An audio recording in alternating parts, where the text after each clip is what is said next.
Children, अब law of conservation of energy से पहले एक छोटी सी हेडिंग हम देखना चाहते हैं कि काइनेटिक एनर्जी कैपिटल के और लीनियर मोमेंटम स्मॉल पी, इनमें क्या रिलेशन होता है। ठीक है, तो काइनेटिक एनर्जी भी हम लोग पढ़ चुके हैं और मोमेंटम भी पढ़ चुके हैं। अब उन दोनों फॉर्मूले का यूज़ करके हम एक रिलेशन निकालेंगे। ठीक है, तो मैंने सपोज कर लिया है कि एम मास की कोई बॉडी है। Let there is a body of mass small m, having velocity small v, then its kinetic energy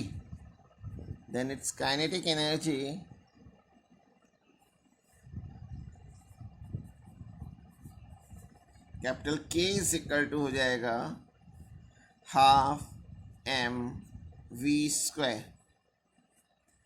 और लीनियर मोमेंटम हम लोग पढ़ चुके हैं कि linear momentum is the product of mass and velocity, तो उसको मैं लिख ले रहा हूँ। And linear momentum small p is equal to product of mass and velocity. ठीक है, अगर मैं सेकेंड p वाली इक्वेशन से v की वैल्यू निकाल लूँ तो v इज इक्वल टू हो गया p बाई एम। इसको मैं सब्स्टिट्यूट कर दे रहा हूँ इक्वेशन 1 में। Put two in equation 1 we get capital K is equal to half m, v का स्क्वायर करेंगे तो ये हो जाएगा p square upon m square, तो ये एक m कैंसिल, तो K इज इक्वल टू आ गया p स्क्वायर बाय 2m। ये काइनेटिक एनर्जी और मोमेंटम में रिलेशन हो गया।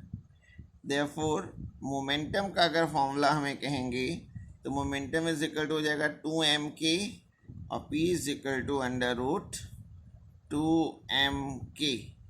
ये मोमेंटम और काइनेटिक एनर्जी का रिलेशन हो गया। Momentum in terms of kinetic energy और ये काइनेटिक एनर्जी का फॉर्मूला हो गया इन टर्म्स ऑफ मोमेंटम। ठीक है, अच्छा, अब हम जो है इसके बाद law of conservation of energy देखने जा रहे हैं। इसमें भी आप देख सकते हो कि k और p स्क्वायर, इस फॉर्मूले में भी अगर इसका ग्राफ अगर हम बनाना चाहें तो हमको यहाँ पे काइनेटिक एनर्जी और मोमेंटम के बीच में ग्राफ बना लें अगर, तो देखिए अगर मैं मोमेंटम को y एक्सिस के अलॉन्ग ले रहा हूँ और काइनेटिक एनर्जी को x एक्सिस के अलॉन्ग अगर लेता हूँ, काइनेटिक एनर्जी को x एक्सिस के अलॉन्ग ले लें और मोमेंटम को y एक्सिस के अलॉन्ग अगर ले लें, ठीक है, तो ये जो है एक तरफ क्वाड्रेटिक है एक तरफ लीनियर है, तो इसका ग्राफ जो होगा वो ये पैराबोलिक ग्राफ होगा, कुछ इस तरह का होगा। ठीक है, तो इसको ध्यान रखेंगे कि काइनेटिक एनर्जी और मोमेंटम के बीच का ग्राफ कुछ इस तरह का आता है।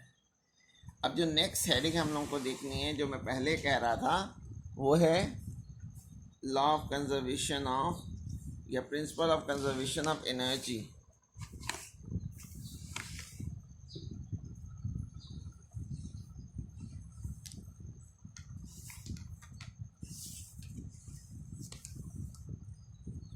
तो conservation of mechanical energy, conservation of mechanical energy, conservation of mechanical energy या कंजर्वेशन ऑफ एनर्जी दोनों सेम हैं। इसमें conservation of mass, conservation of momentum, ये सब हम लोग पढ़ चुके हैं। वैसे कंजर्वेशन ऑफ एनर्जी में ये बताया गया है कि एनर्जी को ना तो हम क्रिएट कर सकते हैं ना डिस्ट्रॉय कर सकते हैं। एनर्जी को ज़्यादा से ज़्यादा एक फॉर्म से दूसरे फॉर्म में चेंज कर सकते हैं। और जब हम मैकेनिकल एनर्जी वर्ड यूज़ करते हैं चिल्ड्रन, तो इसका मतलब ये होता है कि उसकी जो काइनेटिक एनर्जी है और पोटेंशियल एनर्जी है, काइनेटिक एनर्जी और पोटेंशियल एनर्जी का जो सम होगा वो हर एक पॉइंट पे कांस्टेंट होगा। तो इसका स्टेटमेंट अगर मैं लिखूं तो according to the principle of mechanical energy, according to the principle, the total mechanical energy means sum of kinetic energy and potential energy. The total mechanical energy of a system always remains conserved,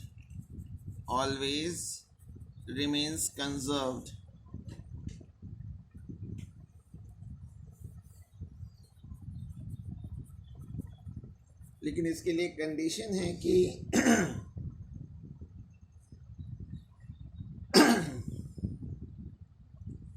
इसके लिए condition ये है कि जो forces involve होने चाहिए work करने के लिए वो कंजर्वेटिव होने चाहिए। तो यहाँ लिख सकते हैं if the forces doing work on the body are conservative forces के एग्जांपल्स में हम लोग देख चुके हैं, पहले पढ़ चुके हैं, और कंजर्वेटिव फोर्सेस क्या होते हैं ये भी बता चुके हैं। वहाँ हमने आपको बताया था कि conservative forces are those forces in which the work done by the force or against the force depends only on the initial and final position, not on the nature of the path. ठीक है, then such forces are called conservative forces. Conservative forces के examples में मैंने gravitational force लिखा था, और elastic force होता है, इलेक्ट्रोस्टैटिक फोर्स होता है, मैग्नेटिक फोर्स होता है, ये सभी कंजर्वेटिव फोर्सेस होते हैं। अच्छा, तो अब इसका तो मैं यहाँ पे क्या करके दिखाऊंगा कि मैं ये शो करूँगा कि हर एक पॉइंट पे जो काइनेटिक एनर्जी है और पोटेंशियल एनर्जी है इसका सम जो है वो हर एक पॉइंट पर कांस्टेंट होगा। सम ऑफ काइनेटिक एनर्जी और पोटेंशियल एनर्जी जो है वो कांस्टेंट रहता है, वो चेंज नहीं होता है। तो चिल्ड्रन, अब हम कंजर्वेशन ऑफ मैकेनिकल एनर्जी को प्रूव करने जा रहे हैं फॉर फ्रीली फॉलिंग बॉडी। तो मैं यहाँ एक डायग्राम दिखा रहा हूँ कि ये m मास की कोई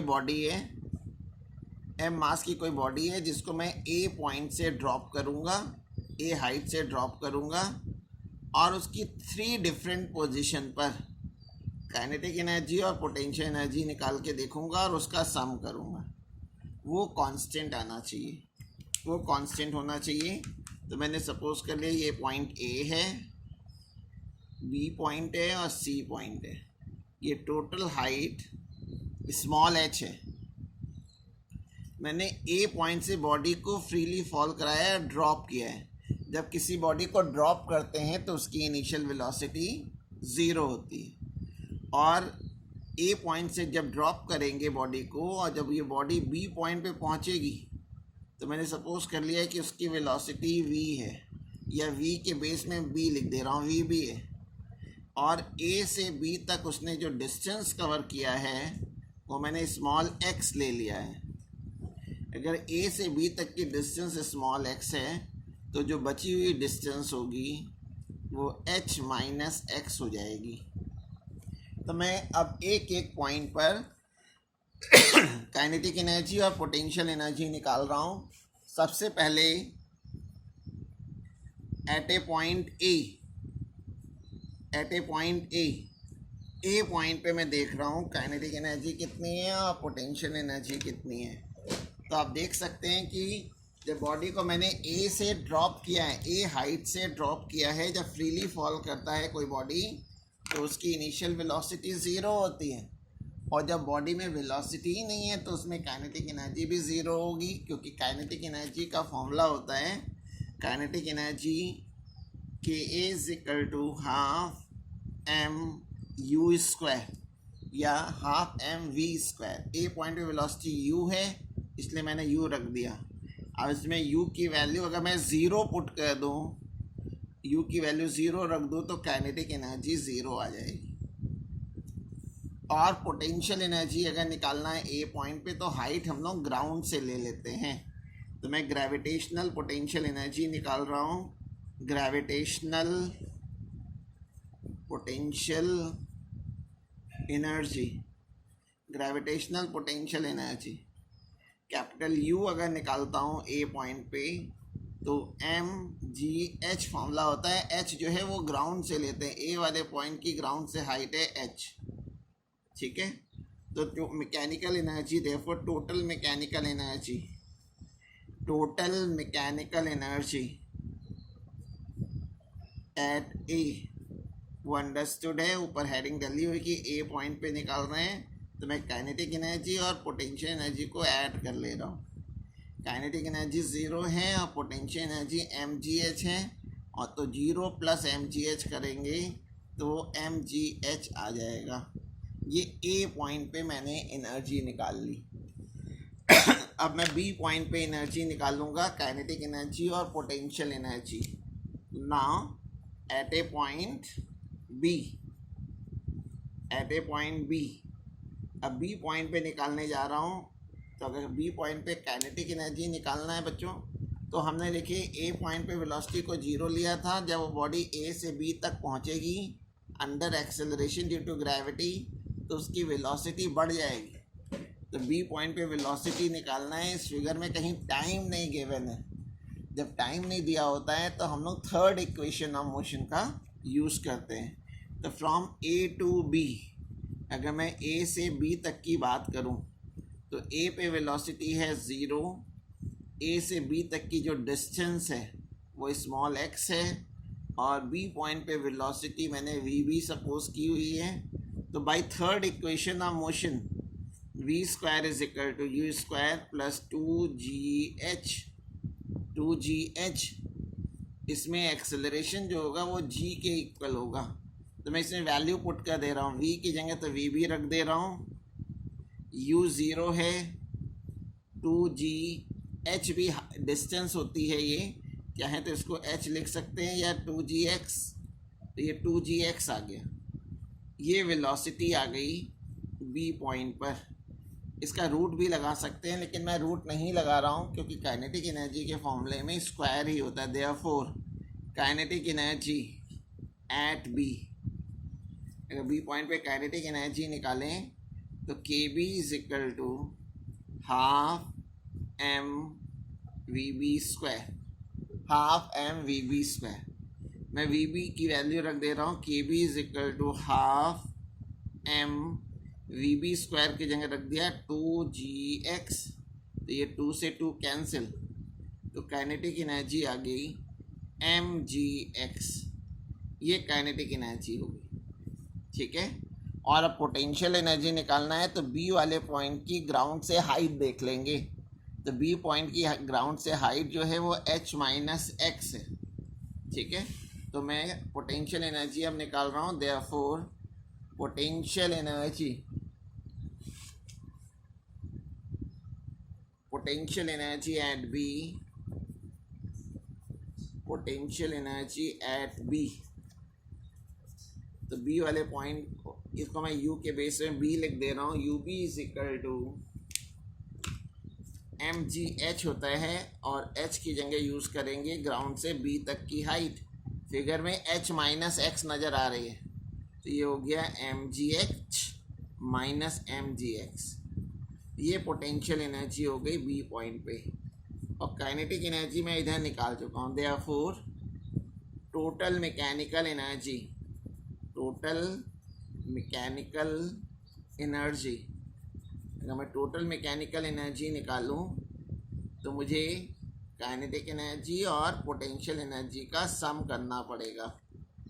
काइनेटिक एनर्जी की वैल्यू निकाल चुके हैं mgx, और पोटेंशियल एनर्जी की वैल्यू ये मालूम है mgh माइनस mgx, तो माइनस mgx प्लस mgx से कैंसिल। तो बी पॉइंट पर जो टोटल एनर्जी हो जाएगी वो आ गई mgh।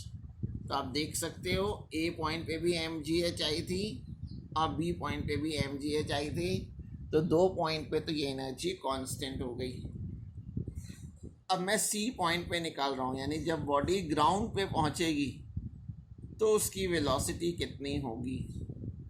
तो सी पॉइंट पे जब पहुँचेगी तो इस डायग्राम में आप देख सकते हैं कि जब बॉडी ग्राउंड पे पहुँचेगी तो उसने कितनी डिस्टेंस कवर कर ली होगी, स्मॉल एच हाइट कवर करके तब वो ग्राउंड पे पहुँचेगा। तो ए टू सी के लिए u की वैल्यू है 0, u की वैल्यू 0 है। तब जब ग्राउंड पे पहुँचेगी तो उसकी वेलोसिटी को मैं vc लिख दे रहा हूँ।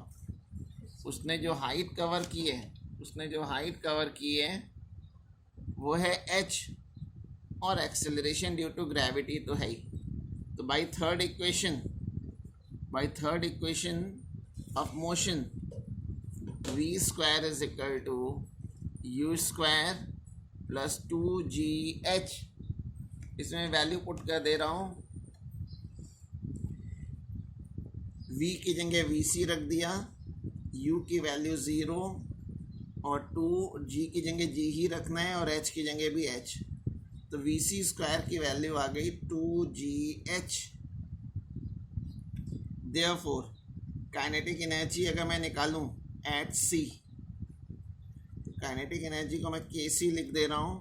फॉर्मूला होगा half M V C square, और वी सी स्क्वायर ये निकाल चुके इक्वेशन 2 में, तो रख दे रहा हूँ half M V C square की जगह रख दिया 2gh। तो ये 2 से 2 कैंसिल, तो काइनेटिक एनर्जी के सी इज इक्वल टू आ गया mgh। तो ये काइनेटिक एनर्जी का फॉर्मूला हो गया।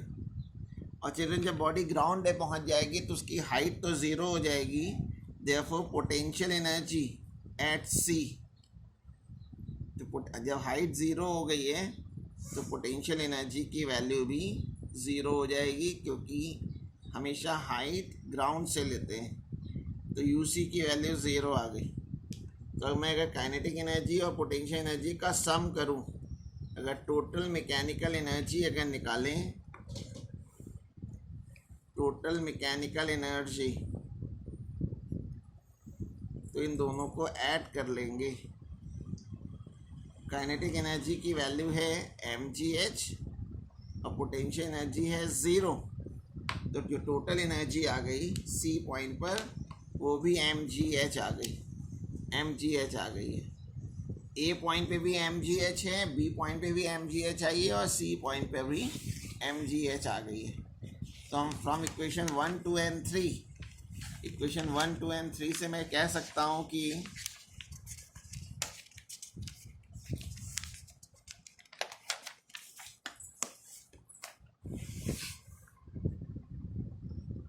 तो from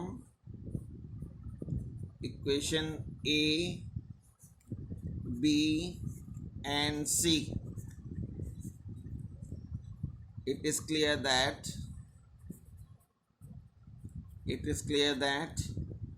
total mechanical energy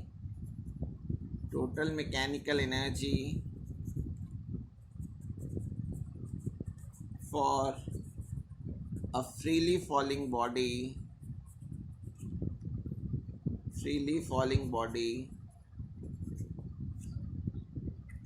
always remains constant,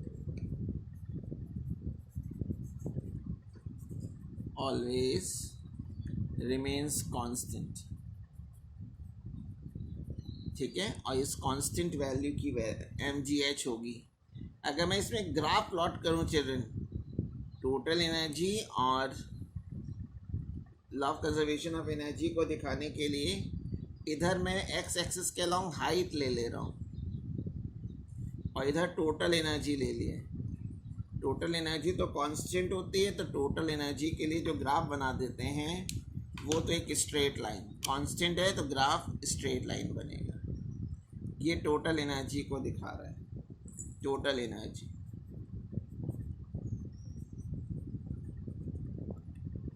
और जैसे जैसे हाइट बढ़ेगी, मान लीजिए ये मैक्सिमम हाइट है h, ये मैक्सिमम हाइट है, तो मैक्सिमम mgh फॉर्मूले से हम लोग जानते हैं कि जैसे जैसे हाइट बढ़ेगी पोटेंशियल एनर्जी बढ़ती जाएगी। तो ये पोटेंशियल एनर्जी का ग्राफ होगा। और जब एक एनर्जी बढ़ती है तो दूसरी एनर्जी कम होती जाती है। तो अगर हमें काइनेटिक एनर्जी का ग्राफ बनाना होगा तो काइनेटिक एनर्जी का ग्राफ बिल्कुल इसका ऑपोजिट बनेगा, बिल्कुल इसका ऑपोजिट। ये ग्राफ जो है ये काइनेटिक एनर्जी को दिखा रहा है और ये वाला ग्राफ पोटेंशियल एनर्जी को दिखा रहा है। और टोटल एनर्जी हमेशा कांस्टेंट रहती है, तो potential energy plus kinetic energy का सम ये हो जाएगा। तो ये ग्राफ है law of conservation of energy का।